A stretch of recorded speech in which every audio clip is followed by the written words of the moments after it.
9월 10일 주일 여호와 앞에 세우라는 제목으로 민수기 5장 11에서 31절의 말씀입니다. 사랑의 하나님 감사합니다. 오늘도 말씀 묵상의 시간을 허락하심에 감사합니다.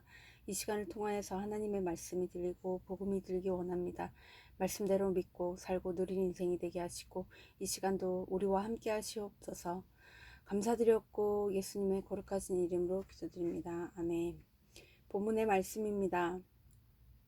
여호와께서 모세에게 말씀하여 이르시되 이스라엘 자손에게 말하여 그들에게 이르라. 만일 어떤 사람의 아내가 탈선하여 남편에게 시내를 저버렸고 한 남자가 그 여자와 동침하였으나 그의 남편의 눈에 숨겨 드러나지 아니하였고 그 여자의 더러워진 일에 증인도 없고 그가 잡히지도 아니하였어도 그 남편이 의심이 생겨 그 아내를 의심하였는데 그의 아내가 더럽혀졌거나 또는 그 남편이 의심이 생겨 그 아내를 의심하였으나 그 아내가 더럽혀지지 아니하였든지 그의 아내를 데리고 제사장에게로 가서 그를 위하여 보리 가루 10분의 1 에바로 헌물을 드리되 그것에 기름도 붓지 말고 유향도 두지 말라. 이는 의심의 소재요 죄악을 기억나게 하는 기억의 소재라. 제사장은 그 여인을 가까이 오게 하여 여호와 앞에 세우고 토기에 거룩한 물을 담고 성막 바닥에 티끌을 지하여 물에 넣고 여인을 여호와 앞에 세우고 그의 머리를 풀게 하고 기억나게 하는 소재물 곧 의심의 소재물 그의 두 손에 두고 제사장은 저주가 되게 할 쓴 물을 자기 손에 들고 여인에게 맹세하게 하여 그에게 이르기를 내가 내 남편을 두고 탈선하여 다른 남자와 동침하여 더럽힌 일이 없으면 저주가 되게 하는 이 쓴물의 해독을 면하리라. 그러나 내가 내 남편을 두고 탈선하여 몸을 더럽혀서 내 남편 아닌 사람과 동침하였으면 제사장이 그 여인에게 저주의 맹세를 하게 하고 그 여인에게 말할지니라. 여호와께서 내 넓적 다리가 마르고 내 배가 부어서 내가 내 백성 중에 저주거리 맹세거리가 되게 할지니라. 이 저주가 되게 하는 이 물이 내 창자에 들어가서 내 배를 붓게 하고 내 넓적 다리를 마르게 하리라 할 것이요 여인은 아멘 아멘 할지니라. 제사장이 저주의 말을 두루마리에 써서 그 글자를 쓴 물에 말아 넣고 여인에게 그 저주가 되게 하는 쓴 물을 마시게 할지니 그 저주가 되게 하는 물이 그의 속에 들어가서 쓰리라. 제사장이 먼저 그 여인의 손에서 의심의 소재물을 취하여 그 소재물을 여호와 앞에 흔들고 제단으로 가지고 가서 제사장은 그 소재물 중에서 한 움큼을 취하여 그 여자에게 기억나게 하는 소재물로 제단 위에 불사르고 그 후에 여인에게 그 물을 마시게 할지라. 그 물을 마시게 한 후에 만일 여인이 몸을 더럽혀서 그 남편에게 범죄하였으면 그 저주가 되게 하는 물이 그의 속에 들어가서 쓰게 되어 그의 배가 부으며 그의 넓적다리가 마르리니 그 여인이 그 백성 중에서 저주거리가 될 것이라. 그러나 여인이 더럽힌 일이 없고 정결하며 해를 받지 않고 임신하리라. 이는 의심의 법이니 아내가 그의 남편을 두고 탈선하여 더럽힌 때나 또는 그 남편이 의심이 생겨서 자기 아내를 의심할 때에 여인을 여호와 앞에 두고 제사장이 이 법대로 행할 것이라. 남편은 무죄할 것이요 여인은 죄가 있으면 당하리라. 아멘. 도움말입니다. 신의는 믿음, 신뢰를 말하고 부부 사이에 서로 지켜야 할 믿음과 의리를 말합니다. 에바는 바구니란 뜻으로 곡물이나 고체의 양을 측정하는 단위로 1에바는 약 22리터에 해당합니다.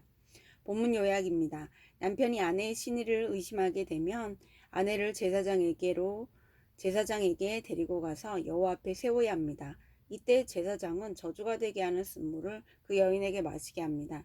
만일 그 여인이 범죄하였으면 백성 중에 저주거리가 될 것이지만 정결하면 해를 받지 않고 임신할 것입니다.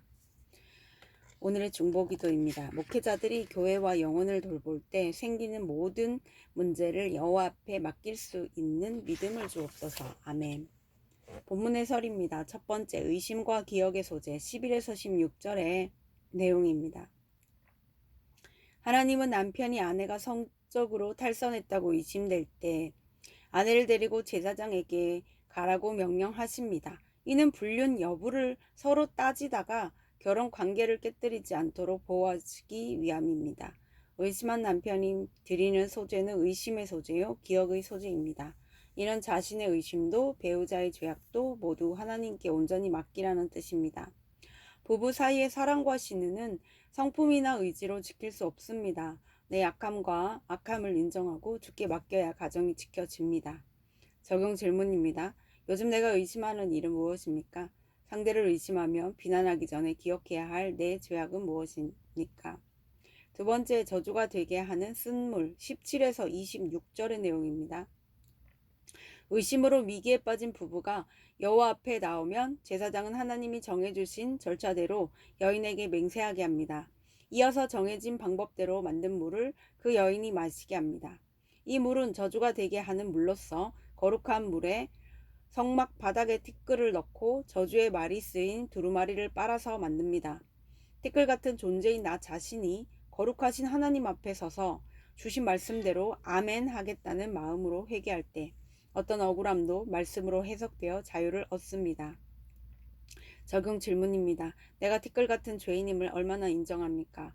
그럼에도 내가 성령을 부어주셔서 주를 믿게 하신 하나님의 은혜에 감사합니까? 세 번째, 의심의 법 27에서 31절의 내용입니다. 남편의 의심에서 시작된 사건은 아내가 쓴물을 마시는 일로 마무리됩니다. 아내에게 죄가 있으면 쓴물이 몸을 상하게 하여 백성 중에서 저주거리가 될 것입니다. 그러나 죄가 없으면 그녀는 해를 받지 않고 생명을 잉태할 수 있게 됩니다. 자칫 가정의 파괴와 살인으로 이어질 수 있는 의심을 하나님 앞으로 가져가니 하나님이 가장 공정하게 판결하십니다. 감춘 죄를 드러내 심판하시고 받은 억울함을 풀어주십니다. 무슨 일이든 진정한 해결은 오직 주께 있습니다. 적용 질문입니다. 내가 인정하고 주께 고백하며 용서를 구해야 할 죄악은 무엇입니까? 내가 심판하고 싶지만 경계를 지켜 주께 맡겨야 할 일은 무엇입니까? 오늘 기도하기는 남을 의심하며 스스로 괴로워하는 연약한 저를 불쌍히 여겨주옵소서. 내 의를 내세우면서 남을 판단하기 전에 제가 티끌 같은 존재임을 기억하며 구원해 주신 은혜를 잊지 않게 하옵소서. 드러나지 않은 죄가 많음을 인정하고 겸손히 주의 자비를 구하는 하루를 살게 하옵소서. 아멘. 묵상 간증입니다. 아멘하는 은혜란 제목으로 이기은님의 말씀 적용글입니다. 대학을 졸업하자마자 남자친구의 전도로 성경에 손을 얹고 결혼했습니다. 하지만 바로 두 딸을 낳으면서 저는 육아로 남편은 회사 일로 각자의 우상을 쫓아 살았습니다. 남편과 부부관계가 없다 보니 저는 나를 봐달라는 외침으로 남편을 닥달했고 그럴수록 남편은 이를 핑계 삼아 점점 더 밖으로 돌았습니다.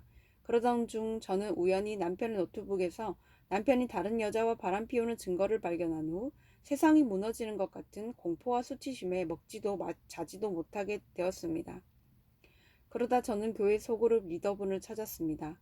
리더분은 이 일로 하나님이 집사님께 찾아오셨으니 남편에게서 답을 찾지 말고 하나님이 집사님께 원하시는 게 뭔지 생각해 보세요 라고 하시며 잘 먹고 잘 자고 예배 드리는 것만 하라고 매일 저를 챙겨주셨습니다. 저는 당장 남편 회사의 모든 사실을 까발리겠다는 마음으로 지옥을 살며 남편이 여전히 바람을 피우고 있는 것 같은 의심에 죽을 것만 같았습니다. 그러다 밖에선 사랑받는 아내로 보이려 거짓말하고 집에선 남편을 무시하며 포근한 날들이 생각났고 예배당만 왔다 갔다 하는 저를 거듭나게 하시려 하나님이 찾아오신 사건임을 깨닫게 되었습니다.